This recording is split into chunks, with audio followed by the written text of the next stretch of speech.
Bonsoir et bienvenue, très heureuse de vous retrouver dans Ça vous regarde ce soir. L'Europe face à Donald Trump. Les dirigeants de l'Union sont réunis à Budapest sur les terres du populiste hongrois Viktor Orban.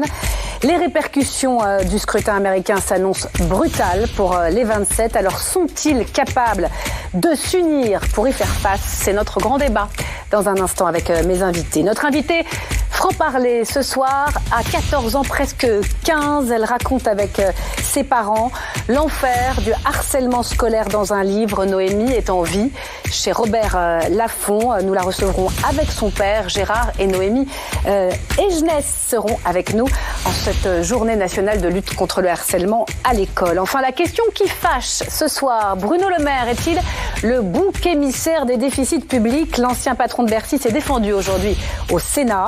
On en parlera avec nos chroniqueuses à la toute fin de cette émission. Voilà donc pour le sommaire. Ça vous regarde, installez-vous. C'est parti.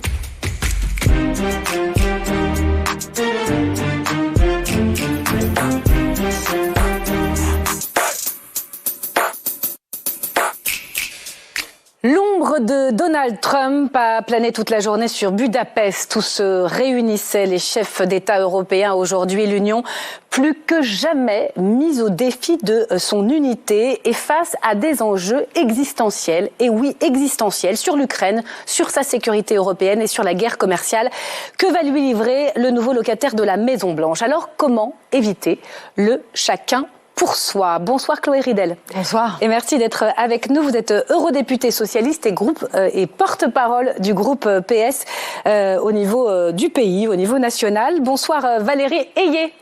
Et bienvenue, vous êtes à distance avec nous ce soir, eurodéputée Renaissance et présidente du groupe Renew à Bruxelles, qui rassemble, je le rappelle, les eurodéputés macronistes français, mais aussi les centristes des autres pays européens. Bonsoir Pascal Johannin. Bonsoir Myriam. Bienvenue, directrice générale de la Fondation Robert Schuman. Et bonsoir Patrick Martin-Genier. Bonsoir. Ravi d'être, que vous soyez avec nous ce soir.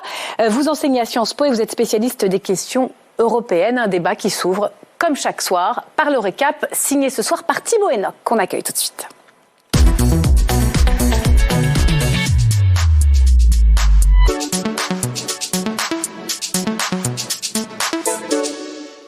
Bonsoir Thibaut. Bonsoir Myriam. 42 chefs d'État et de gouvernement européens se sont réunis à Budapest pour 2 jours en Hongrie, au lendemain de la victoire de Donald Trump. Oui, réunis où? Eh bien, regardez, dans un stade de football, cadre inédit pour un rendez-vous européen et dans un moment aussi crucial, une fantaisie que l'on doit à l'hôte de ce sommet, le leader populiste hongrois Viktor Orban, le trublion de l'Union, l'homme du blocage de l'aide à l'Ukraine, allié de Trump en Europe, choisi, ironie de l'histoire, pour accueillir cette rencontre. Qu'importe, l'Europe est résiliente, c'est en tout cas ce que veulent croire les dirigeants européens. Pour réagir à l'élection de Trump, ils ont une réponse, l'unité. Le futur de l'Europe est entre nos mains. Restons ensemble pour faire face aux défis. Une chose est certaine, l'Union européenne est forte quand nous sommes unis. Nous devons être davantage maîtres de notre destin. Et si c'était le moment de vérité, l'Europe unie face aux défis commerciaux et militaires, une Europe qui va peut-être devoir faire face seule au sauvetage de l'Ukraine, mais le peut-elle et le fera-t-elle? Officiellement, oui, bien sûr, lors de ce sommet, Volodymyr Zelensky a eu le droit à des accolades, à des messages de soutien et à des discours de réassurance. Nous sommes totalement engagés. Si nous abandonnions l'Ukraine, quel serait le message, pas seulement pour l'Ukraine, mais aussi pour Poutine ? Si nous abandonnions l'Ukraine, cela semble inimaginable et pourtant la tentation risque d'être grande. En témoigne l'inquiétude de nombreux spécialistes. Prenez l'ancien Premier ministre belge Guy Verhofstadt. Voyez ce qu'il dit: ma crainte est qu'individuellement les pays de l'UE essayent d'avoir une bonne relation avec Trump, que ce soit pour éviter des droits de douane ou pour la défense. Cela pourrait finir par une désintégration de l'Union européenne. Un enjeu dont les représentants européens sont conscients et qui a été dramatisé par Emmanuel Macron. La question, c'est est-ce que nous, on est prêt à défendre l'intérêt des Européens? C'est la seule question qui nous est posée. Et donc, pour moi, ce moment, c'est celui où on décide d'agir, de défendre nos intérêts nationaux et européens en même temps. Défendre les intérêts nationaux et européens en même temps. Ce fameux « en même temps » d'Emmanuel Macron résistera-t-il à l'épreuve de la réalité? Si la question se pose, c'est que la pression n'a jamais été aussi forte. Le camp populiste en Europe est l'autre grand vainqueur de ces élections américaines. Il pourra compter sur un axe fort autour de Viktor Orban et de Giorgia Meloni, la première ministre italienne, tous deux boostés par la victoire de Donald Trump. En face, l'axe historique, l'axe franco-allemand, paraît lui affaibli, miné par l'instabilité politique dans les deux pays. En cas de victoire de Donald Trump, Viktor Orban avait prévenu qu'il comptait sabrer le champagne. Alors on verra s'il le fait ce soir lors du dîner gala. En tout cas pour les Européens, cette cuvée est celle de tous les dangers. Merci beaucoup Thibaut Hénoch. C'est vrai qu'on dit toujours que c'est dans les crises que l'Europe est capable des plus grands sursauts, sauf que là on a l'impression que les défis sont tellement lourds et que les divisions elles sont tellement fortes, et bien qu'on va avoir du mal à s'en sortir. Dans quoi est-on entré, Chloé Ridel, depuis le retour fracassant de Donald Trump? Moi j'espère qu'en Europe on est rentré dans une forme de sursaut, de réaction saine face à l'élection de Donald Trump qui nous posera plusieurs problèmes en matière de défense, en matière de régulation des réseaux sociaux aussi, puisque un des principaux alliés de Donald Trump, c'est Elon Musk, le patron de X, qui fait l'objet d'une enquête de la Commission européenne parce qu'il n'applique pas la loi européenne pour modérer les contenus, la haine en ligne. Si on décide demain de sanctionner ce monsieur, et on doit le faire, parce que si on tire la leçon de l'élection américaine, on voit bien qu'il faut lutter contre les fake news et que les réseaux sociaux, ils amènent la polarisation de la société aussi. Il va falloir tenir tête à Trump sur ce sujet. Et puis il y a le gros sujet de la guerre commerciale. On va y venir dans le détail. Mais vous diriez que la guerre commerciale avec le retour, la hausse l'Europe n'est pas déjà trop faible, c'est gagnable? Mais bien sûr que l'Europe a longtemps été beaucoup trop faible vis-à-vis des États-Unis, et aujourd'hui, M. Orban, qui préside le sommet européen, n'entend pas du tout remettre en cause cette faiblesse, puisqu'il est l'allié de M. Orban, il est le premier chef d'État que Trump a appelé, et ces gens qui se disent patriotes, nationalistes ou que sais-je, en réalité trahissent. Donc les temps sont durs. Il faut se préparer peut-être à une crise profonde. L'essentiel, ça va être ce que dit Guy Verhofstadt, là vous montrez, est très juste. C'est-à-dire que le risque, c'est que chacun aille négocier avec Trump son petit avantage comparatif de peur de subir des grandes pertes. Et donc il faut absolument éviter ça et maintenir notre unité. Alors comment on fait? Est-ce qu'Emmanuel Macron, Valérie Hayé, est l'homme de la situation? Il a dit à Budapest qu'il fallait alerter contre les carnivores qui viendraient nous dévorer, je le cite. Il croit possible cette Europe puissance encore à bâtir, mais avec qui? Qui sont vraiment nos alliés pour résister à Trump aujourd'hui? En fait, la situation qu'on connaît aujourd'hui, elle n'est qu'une phase accélérée d'un constat qu'on faisait déjà, à savoir qu'on a trop longtemps été naïfs dans notre rapport à la Chine, dans notre rapport à la Russie, dans notre rapport aussi aux États-Unis, y compris sous l'ère des démocrates. Et évidemment, la réélection de Trump, moi j'aurais utilisé le même terme que Claudie Ridel, ça nous oblige à entrer dans une nouvelle ère, et celle, je l'espère, du sursaut. On n'a pas d'autre choix que d'être efficace, les plus réactifs possibles pour mettre en œuvre les propositions qu'on a déjà sur la table. On sait depuis des années, d'ailleurs c'est poussé largement par la France, mais pas que, qu'il nous faut avancer sur l'Europe de la défense. On sait depuis des années, et ça a été renforcé par le rapport Draghi, qu'on a un énorme problème de compétitivité vis-à-vis des États-Unis et vis-à-vis de la Chine. On subit des attaques commerciales de la part des États-Unis, de la Chine, depuis des années aujourd'hui également. Il faut qu'on accélère. On a aussi un souci, un sujet sur la voie de l'Europe dans le monde, donc il faut qu'on soit unis, déterminés. Le moment, Les objectifs, ils sont connus, et c'est vrai qu'Emmanuel Macron les a fixés bien avant la victoire de Donald Trump. La question, c'est l'unité. Il y a deux Europes aujourd'hui. Regardez ce qu'a tweeté Matteo Salvini. Il veut « Make West Great Again », où l'on voit le président américain, Viktor Orban, Marine Le Pen, Geert Wilders aux Pays-Bas, tous ensemble. On voit une fracture, il y a deux Europes. Est-ce que vous croyez vraiment que ce sursaut est possible avec autant de divisions, un camp pro-Trump et pro-Poutine, très clairement, et la démocratie de l'autre? On voit bien effectivement que l'élection de Trump donne des ailes à tous ses alliés en Europe, ceux qui sont déjà en responsabilité, c'est le cas d'Orban, et ceux qui prétendent accéder au pouvoir demain. Il faut qu'on accélère avec tous les pro-européens au Parlement européen et entre les chefs d'État et de gouvernement. Effectivement, on est dans une situation difficile. Vous avez rappelé la situation politique en France, la situation politique en Allemagne. Moi, ce que je veux croire quand même, c'est qu'on aura ce sursaut. Il y a un réel cheval de Troie aujourd'hui, c'est Viktor Orban, qui évidemment fera le jeu de Donald Trump, mais je veux croire que les 26 autres seront unis. Peut-être que, pour cette touche d'optimisme, peut-être qu'on peut se reporter à 2022, par exemple. Guerre en Ukraine, agression de la Russie en Ukraine. Je pense que Vladimir Poutine avait misé sur la division des Européens. On a fait la démonstration qu'on avait réussi à rester unis et je crois que dans un moment de crise comme celui-là, il faut que l'ensemble des responsables et de nos dirigeants européens soient lucides sur la nécessité d'avancer le plus vite possible. Je voulais entendre les élus que vous êtes, les eurodéputés, pour voir un petit peu si vous étiez d'accord. Le diagnostic, il est partagé entre la gauche européenne et le centre européen. C'est déjà ça. On peut même imaginer qu'une partie du PPE est d'accord. On va entrer dans le détail des dossiers. Patrick Martin-Genier, l'Ukraine. Très clairement, il faudrait que les 27 soient capables d'assumer seuls l'aide militaire à Kiev, pour assurer seul à terme sa propre sécurité sans l'OTAN. Ça semble extrêmement difficile. Est-ce que vous y croyez vraiment ? Écoutez, moi je pense que l'Union européenne a été très forte également sur ce défi, la guerre en Ukraine, mais ça a été essentiellement une aide financière, une aide à la reconstruction. Madame Ursula von der Leyen, la présidente de la Commission, s'est rendue là-bas et désormais l'Ukraine est candidate officielle à l'entrée dans l'Union européenne. Ça ne veut pas dire que ça se fera tout de suite. Oui, mais l'aide américaine en milliards, en dizaines de milliards, elle vient c'est incontournable, c'est incontournable. Qu'est-ce qu'on fait dans ces cas-là ? Et dans ces cas-là, l'Allemagne, Trump se retire. La France envoie quelques équipements, mais bien évidemment qu'on ne fait pas le poids vis-à-vis des États-Unis pour l'aide militaire, c'est évident. Donc ça veut dire quoi ? Ça veut dire que l'Europe va regarder une paix signée entre Poutine et Trump et que les Ukrainiens peuvent dire au revoir à un tiers de leur territoire ? Il y a de fortes chances que tout cela échappe à l'Europe, car nous n'avons pas l'Europe de la défense, nous ne sommes même pas une puissance politique. Il y a des divisions sur ce point. Vous parliez d'Orban qui est le ver dans le fruit. Ce soir, il dit quand même depuis Budapest qu'il faut rester unis.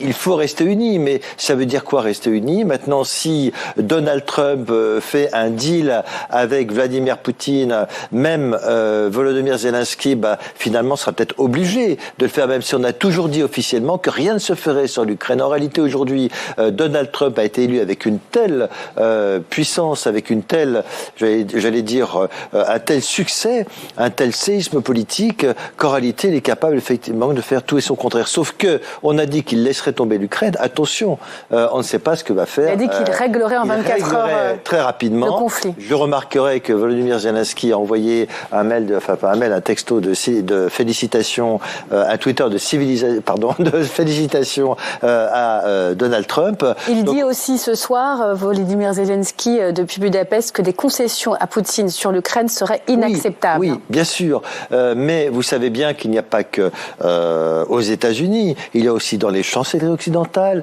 Regardez, le chancelier allemand pense lui-même qu'un jour, il faudra faire des concessions. Donc, d'ores et déjà, le nouveau président élu sait qu'il aura des alliés, éventuellement, pour une négociation, même territoriale en Ukraine. Sur l'Ukraine, Pascal Johannin, vous êtes plutôt pessimiste comme Patrick Martin-Genier. Au fond, il faudrait quand même que les 27 soient tous d'accord pour prendre le relais des États-Unis, pour aider Kiev. Je crois que c'est pas le cas du tout aujourd'hui.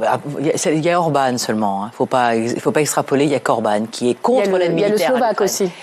Oui, comme l'a dit Valérie Hayet et Chloé Ridel, il y a eu une unité le 24 février 2022 qui n'était pas immédiate et ça a fait plutôt plaisir parce qu'on pensait en effet qu'il allait y avoir des divisions. Là, je crois qu'il faut le pire n'est jamais sûr. C'est-à-dire qu'en effet, Donald Trump d'abord, il n'est pas là avant le 20 janvier. Et d'ici le 20 janvier, on aura procédé à la réforme de toutes nos institutions puisque le Parlement a été élu au mois de juin et on est en train, les députés le savent bien, d'auditionner les commissaires pour que la Commission puisse rentrer en application. Il y aura un nouveau président du Conseil européen qui rentrera aussi en fonction le 1er décembre. Donc si on veut vraiment afficher un message d'unité, il y a une occasion de le faire. C'était pas aujourd'hui. Aujourd'hui, c'était une réunion de 44 pays qui étaient tous les pays de l'Union européenne et 20 autres membres. Il y a un Conseil européen le 19 et 20 décembre. Officiel, celui-là, pas informel comme demain. C'est-à-dire où il va y avoir là la possibilité, c'est le seul, entre le maintenant et le 20 janvier, avec les institutions renouvelées, le nouveau président du Conseil européen, etc. Donc, c'est le moment où l'Union européenne peut afficher un message. Mais dire quoi? Dire on est tous ensemble pour l'Ukraine ou dire on va faire une économie de guerre pour pouvoir assurer sa sécurité? C'est pas pareil. Myriam, il faut faire la part des choses. Si les États-Unis décident de se retirer militairement d'Ukraine, mais attention, il y a quand même une industrie militaro-industrielle proche de Trump qui a des intérêts à avoir en effet un marché. Si ce marché est coupé, ça va leur faire quand même un manque à gagner. Il y a des avions de chasse américains, par exemple, qui sont livrés aux Ukrainiens. Est-ce qu'ils vont le couper tout de suite? Voilà. Achetés par les Européens. En mesure, aujourd'hui, nous, Européens, avec nos petits bras qui sont en train de se réarmer, mais à petite dose, de pouvoir en effet compenser une aide américaine militaire qui serait coupée complètement. Donc tout le monde se tient, plus ou moins. C'est le studio du pire. Deuxième chose, Poutine, c'est quand même, alors il a rien dit aujourd'hui, mais il doit se frotter de joie de l'élection de Trump. Mais est-ce que Trump a intérêt à afficher un message vis-à-vis de la Russie qui, de toutes les façons, aborde le modèle occidental? Et l'expression du modèle occidental immédiat, c'est le modèle européen, mais il aborde le modèle américain. Et c'est l'ennemi de toujours. Oui. Est-ce que voudrait Poutine, en effet, et est-ce que Trump va lui faire ce cadeau-là? Est-ce que je suis reconsidéré comme un grand, alors que j'étais un peu déclassée, le grand c'était la Chine et plus la Russie. Et donc est-ce que je vais avoir dans ce combat-là, est-ce que Trump va lui offrir cette faveur? Je suis pas sûre qu'à Washington, on a quand même donc il faut attendre en mémoire l'investiture le 20 janvier et pas forcément prendre au pied de la lettre ce qu'a dit le candidat Trump. On a un président élu. On avance sur la guerre commerciale. Ça fait très très longtemps qu'il a annoncé la couleur, Donald Trump. Il va y avoir une vraie guerre commerciale jusqu'à 100% pour la Chine, 20% pour les produits européens. Qu'est-ce qu'on fait? Est-ce qu'on dit œil pour œil, dent pour dent? On annonce la couleur à 27 et là peut-être qu'il y a davantage de pays qui seraient d'accord pour faire du protectionnisme ou alors les Allemands feront toujours bande à part parce qu'ils vendent leurs voitures, leur BMW, leur Mercedes. Moi je vous remercie d'insister sur ce point parce que je pense que c'est la menace principale pour l'Europe. C'est la hausse des tarifs douaniers américains sur les produits d'exportation européenne. Par exemple, nous, on serait touchés sur la filière viticole. Le vin qu'on exporte aux États-Unis. Le champagne. Et c'est aussi par, enchaînement, le fait que les droits de douane sur les produits chinois et la guerre commerciale avec la Chine sera telle que du coup, les marchandises chinoises vont se déverser encore plus vers le marché européen puisque le marché américain leur sera fermé. Et donc, si on ne rétablit pas la protection commerciale et des droits de douane à la hauteur, on va voir des filières industrielles entièrement décimées sur notre continent. Donc moi, je sonne l'alarme parce que si on est sérieux dans les leçons qu'on veut tirer de l'élection de Donald Trump aux États-Unis, où on a vu notamment une Amérique rurale versus une Amérique des villes et des Américains précarisés, même si c'est plus complexe que ça, parce que Trump a aussi été porté par une machine médiatique, des fake news et compagnie. Mais bon, quand même, au cœur du vote Trump, il y a ce malaise rural et ce désir d'avoir accès à de bons emplois.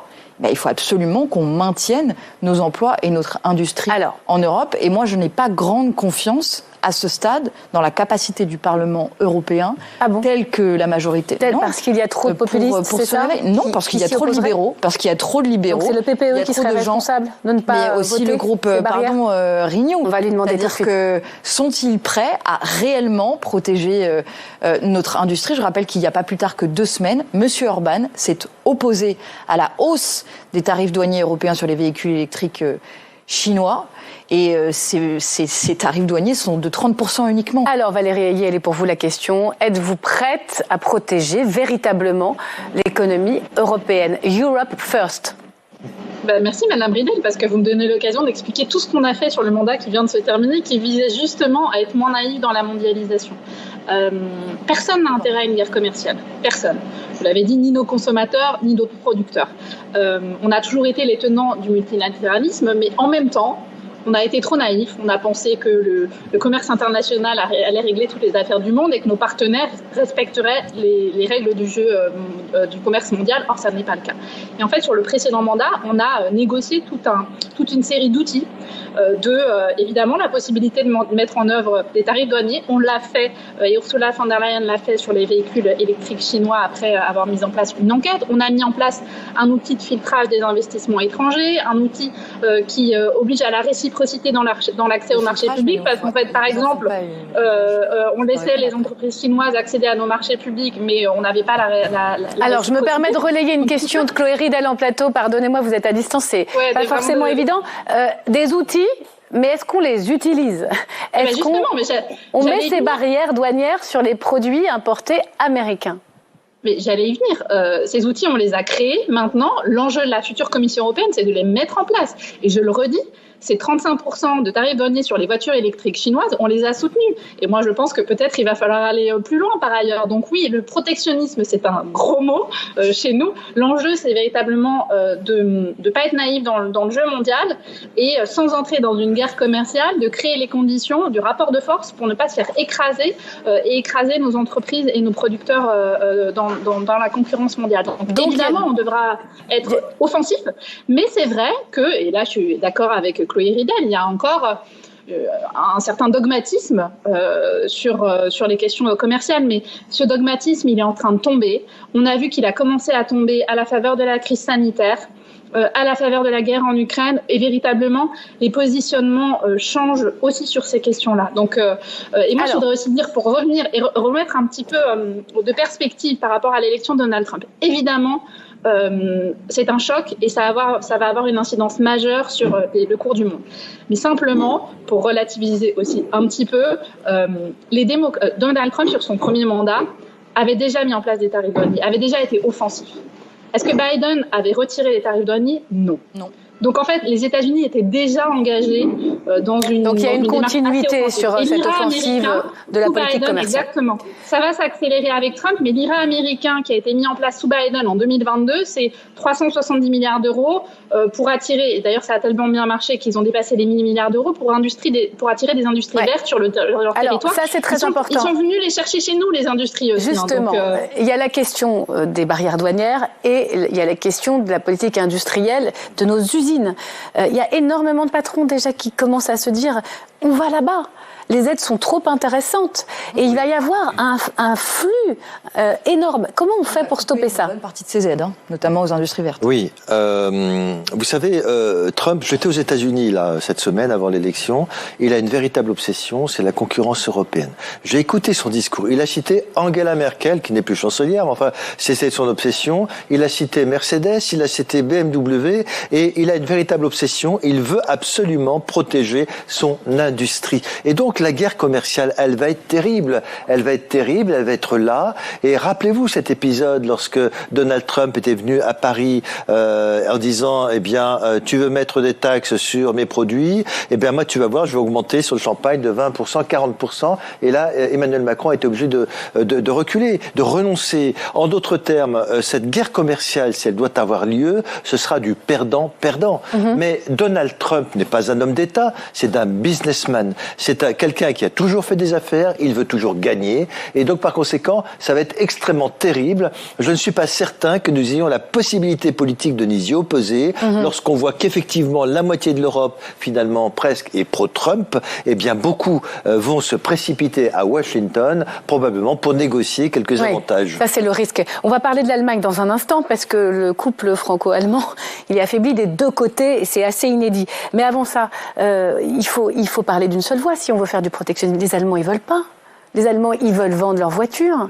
Oui, alors ils veulent vendre leur voiture, mais regardez ce qui leur arrive aujourd'hui. Ils ont une économie qui est complètement en charpie parce qu'ils n'ont pas suffisamment ouvert les yeux et qu'ils ont été trop dépendants vis-à-vis de la Russie sur les hydrocarbures et de la Chine. Et quand la Chine tousse, parce que le marché, la croissance tousse, les colonies allemandes est en récession et plonge un petit peu avec, en effet, dernier échelon de cette crise économique, la crise politique on va en parler dans un instant. Mais si vous voulez, sur la défense, autant il n'y a pas de compétences européennes, sur le commerce, il y en a une. Il y a rarement dans le panier commun des compétences purement européennes. Oui. Sur le commerce, il y a les outils et il y a les méthodes où on peut avoir une position commune. Je rappelle qu'on parle de la Chine, des États-Unis, ce sont des États. Nous, on n'est pas un État, il y en a 27. On a mis dans le pot commun volontairement quelques compétences. Il y en a une, c'est la concurrence, et l'autre, c'est le commerce. Et l'unanimité des 27, c'est possible là-dessus. Il y a la volonté politique. Allez. La volonté politique est déterminante. Alors, Olaf Scholz n'était pas présent à ce sommet de Budapest. Chaise vide, sa coalition a implosé. Explication, Hélène Bonduel. Il l'a fait exploser. Olaf Scholz, applaudi par ses troupes du SPD, le Parti social-démocrate allemand. Quelques instants plus tôt, le chancelier allemand limogeait son ministre des Finances, le chef du Parti libéral, Christian Lindner. Trop souvent, il a rompu ma confiance. Il a même annulé unilatéralement l'accord sur le budget, alors que nous nous étions déjà mis d'accord lors de longues négociations. Une décision qui fait immédiatement éclater la coalition allemande, signée en novembre 2021. Car dans la foulée, la plupart des ministres issus du FPD démissionnent. Olaf Scholz n'est plus intéressé par un accord viable pour tous, mais par une rupture calculée avec cette coalition. Il entraîne l'Allemagne dans une phase d'incertitude. Après des semaines de vacillements, de crise industrielle et économique, l'Allemagne plonge dans une crise politique. Les oppositions pressent le chancelier d'organiser des élections anticipées. Le président appelle à la raison. L'heure n'est pas à la tactique et aux escarmouches. C'est le temps de la raison et de la responsabilité. Notre pays a besoin de majorités stables et d'un gouvernement capable d'agir. La première puissance européenne implose au moment où le continent doit s'armer et faire face à une nouvelle ère américaine. Chloé Ridel, ça ne pouvait pas plus mal tomber. Oui, ça tombe très mal, effectivement, parce que là, on est parti pour 3 mois, vraisemblablement, de campagne avant les élections anticipées allemandes, et on sait très bien qu'après une élection allemande, c'est des mois et des mois encore pour arriver à former une coalition. Alors tout ce que vous venez de dire sur le sursaut, sur la volonté, sur la détermination, ça n'est que du sable. Il va falloir attendre 3 mois clairement, avant d'avoir ça ne se fera pas tout seul. Il y aura des obstacles sur notre chemin, notamment les élections allemandes. C'est vrai que ça n'est pas un bon moment, même si cette coalition avait des difficultés. On peut quand même parler d'une seule voix d'ici le 20 décembre. Mais sur la question de l'Allemagne, elle traverse une crise de modèle, l'Allemagne.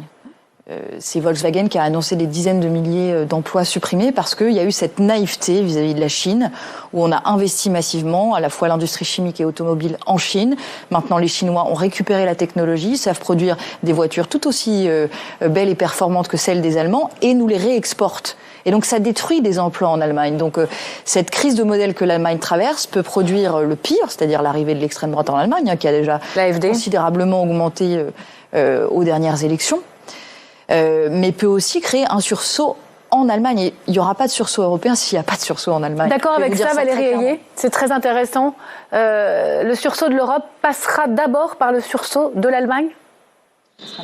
Bon, d'abord, effectivement, en Allemagne, il y a une instabilité politique et structurelle. Structurelle parce qu'ils se sont mis dans les mains, ça a été dit, de la Russie pour les hydrocarbures, de la Chine pour le volet commercial et des États-Unis sur le volet de la défense. Et instabilité politique. En fait, cette coalition... on sait depuis 3 ans qu'elle existe, qu'elle est très difficile. Aujourd'hui, c'est une forme de clarification parce que ça fonctionnait très très mal. Le moment est probablement le pire qui soit, effectivement, parce qu'on a besoin que l'Allemagne soit forte. Moi, le constat que je fais aussi, c'est que Olaf Scholz a été très faible en tant que chancelier dans cette coalition. Elle est effectivement très difficile à piloter. Et M. Lindner est aussi probablement très difficile. Il est dans ma famille politique, mais je le dis, je pense que c'est très difficile de travailler avec lui. Néanmoins, Scholz avait l'opportunité de se dire « je vais me détacher des contingences nationales en embrassant complètement le volet européen ». Or, il ne l'a pas fait. Et moi, ce qui m'inquiète, effectivement, c'est qu'est-ce qui va se passer dans les prochaines semaines. Mais quand on compare l'ère Scholz et l'ère Merkel, Scholz a été beaucoup plus conservateur que l'était Angela Merkel. Alors qu'il est socialiste, il faut le rappeler. Social-démocrate. Angela Merkel, sur les questions migratoires, a ouvert la voie aux demandeurs d'asile, Olaf Scholz qui referme les frontières, remet des contrôles aux frontières avec Schengen. Sur les questions budgétaires, Angela Merkel lève le tabou absolu de l'endettement commun. Et en fait, Scholz a été sur beaucoup de positions pas très pro-européen, assez peu engagé, et il n'a pas saisi l'opportunité de... Vous n'allez pas le regretter, on a bien compris, Valérie Ayé. Non, mais en tout état de cause, effectivement, on a un intérêt européen à ce que la situation en Allemagne soit stabilisée, sécurisée la plus vite possible. Ensuite, on parle beaucoup du couple franco-allemand. Il est assez idéalisé du côté français, beaucoup plus que du côté allemand. Il ne faut pas oublier non plus les autres acteurs qui sont importants en Europe. Je pense à la Pologne de Donald Tusk ou aux États baltes qui commencent à jouer un rôle de plus en plus important dans la construction européenne, et évidemment leur proximité avec la Russie font qu'ils ont envie de s'engager et d'avoir du leadership aussi, donc il faut aussi compter sur eux. Bon. Alors, toujours le verre à moitié plein, ça fait plaisir quand même. On a besoin d'optimisme. Je vais vous laisser conclure. Je vais laisser la parole aux experts pour conclure. Pascal Joannin, comment vous voyez l'Europe dans les quelques mois qui viennent ? Au pied du mur, est capable de rebondir, parce que c'est toujours dans les crises. Finalement, cette Europe que Robert Schuman a mise en place en 1950, on arrive à la peut-être 4e génération. C'est une nouvelle ère qui s'ouvre. Alors on a eu l'ère avec la chute du mur de Berlin, l'élargissement, la coupure, etc. Il y a une nouvelle ère. On doit pouvoir être en mesure de défendre nos intérêts, puisque finalement, ce que dit Donald Trump, c'est « Make America Great Again », c'est mon intérêt d'abord. On ne partage plus les mêmes intérêts. On peut partager les mêmes valeurs, mais on ne partage plus les mêmes intérêts. Donc, c'est à nous, la balle est dans notre camp. Soit on est capable, en effet, de faire quelque chose ensemble. On l'a prouvé par le passé. On a des outils. À nous, il y a la volonté politique. Bien entendu, il y a la grande question qui se pose, et vous aurez le mot de la fin, c'est qui ? Il y a un énorme problème de leadership. C'est un vrai problème, parce que le couple franco-allemand est nécessaire pour avoir un accord européen. Certes, mais qui peut incarner cette ambition ? Écoutez, on n'a pas l'impression d'un homme ou d'une femme. Voilà, aujourd'hui, nous avons l'impression d'une rapidement, pour terminer, rapidement. Non, mais je dirais pour la construire, parce que je n'imagine pas un seul instant faire l'Europe avec l'extrême droite ou Madame Meloni. C'est pour moi tout à fait impossible au regard de ce qu'ont fait les pères fondateurs. Par conséquent, il faut trouver des grands pays. Et aujourd'hui, la France, pourquoi pas ? L'Allemagne, oui, mais ce sont deux pays fragilisés par une situation politique extrêmement délicate. Et pour l'instant, effectivement, c'est quand même somme toute assez délicat. Eh bien, j'espère que vous reviendrez, parce que c'était passionnant de vous écouter malgré la dureté des temps. Merci à vous.